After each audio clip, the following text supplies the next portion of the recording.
Front সারা রাজ্য জুড়ে লড়াই করেছে, সংগ্রাম করেছে।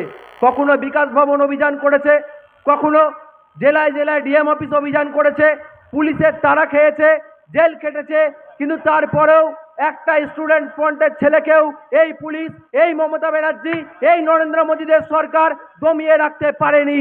আপনার আমার ঘরের সন্তানদের শিক্ষা ব্যবস্থার, সরকারি শিক্ষা ব্যবস্থা যেখান থেকে আমার আপনার ঘরের ছেলে মেয়েরা শিক্ষিত হবে, সেই সরকারি শিক্ষা ব্যবস্থাকে উন্নয়ন করার দাবিতে আমরা রাস্তায় ছিলাম, রাস্তায় আছি, রাস্তায় থাকব। কোনো হুমকি, কোনো ধুমকি, কোনো পুলিশের চোখ রাঙানি আমরা পরোয়া করিনি, নওশাদ সিদ্দিকীর নেতৃত্বে আগামী দিনেও পরোয়া করব না। পাশাপাশি কলেজগুলোতে যেভাবে এই রাজ্যে মমতা ব্যানার্জির সরকার গঠন হওয়ার পর থেকে এখনো পর্যন্ত ছাত্র সংসদ নির্বাচন নেই, কোনো কলেজে ছাত্র সংসদ নির্বাচন নেই, বিশ্ববিদ্যালয়গুলোতে ছাত্র সংসদ নির্বাচন নেই। আর যখন এই ছাত্র সংসদ নির্বাচনের দাবি সহ ছাত্রদের একাধিক দাবি নিয়ে আমাদের সংগঠনের প্রতিষ্ঠাতা শহীদ আনিস খান আন্দোলন করেছিলেন, তাকে পুলিশ গিয়ে বাড়ির ছাদ থেকে মেরে দিয়েছিল, তার এখনো পর্যন্ত আমরা বিচার পাইনি। আজকের এই সমাবেশ থেকে আমাদের শপথ হোক, শহীদ আনিস খানের আমরা বিচার চাই। আজকের এই সমাবেশ থেকে আমাদের শপথ হোক, সরকারি শিক্ষা ব্যবস্থার হাল ফেরাতে হবে। আজকের এই সমাবেশ থেকে আমাদের শপথ হোক যে আমাদের শিক্ষার অধিকার আমাদেরকে ফিরিয়ে দিতে হবে।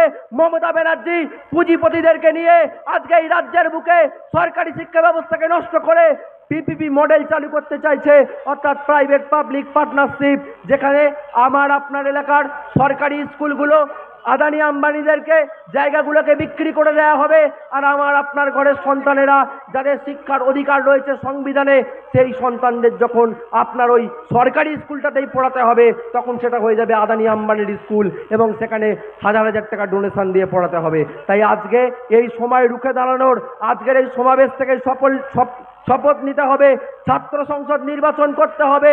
উত্তরবঙ্গের গৌড়বঙ্গ বিশ্ববিদ্যালয় থেকে আর কলকাতা বিশ্ববিদ্যালয়ের আন্ডারে প্রত্যেকটা কলেজে ছাত্র সংসদ নির্বাচন চাই।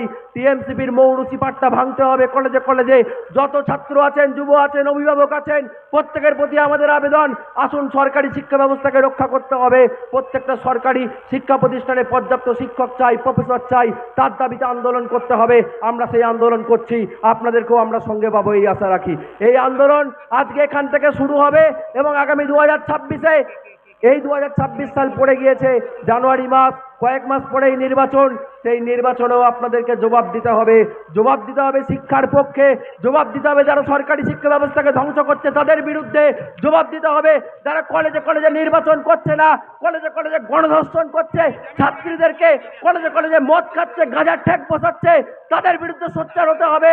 আগামী দিনে বুঝে নিতে হবে টিএমসিপিকে কলেজে কলেজে। এই কথা বলে আমি আমার বক্তব্য শেষ করছি। সকলকে ধন্যবাদ, আরও একবার সংগ্রামী অভিনন্দন।